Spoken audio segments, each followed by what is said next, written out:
हम कुसुम झा एकटा सामा के गीत गाबि रहल छी। गे माई कार्तिक मास मिथिला में सामा चके बाएलिए गे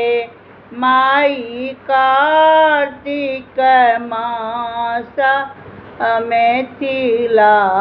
में सामा चके बाएली गे माई भैया करै छथि बहिनी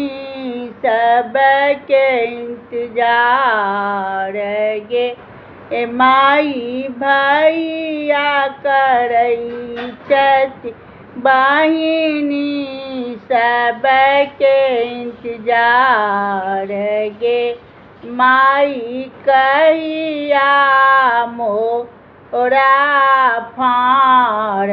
भराएत कहिया सामा के होएत विदाई गे माई पूर्णी माँ के राति फाड़ भराएत ओही दिन होएत सामा के विदाई गे माई जुग जुग रानी भैया भतीजा के आयु भाऊजो के बढ़ानी अहि बात गे माई जुग जुग रानी भैया के अरुदा भाऊजो के बढ़नी आई बात गे माई नहिरा सोने फूल फूलाएत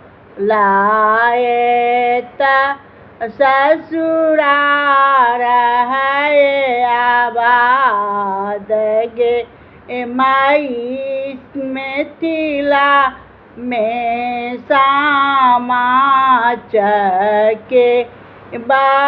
फेर आए जल्दी सौए माई जल्दी सौ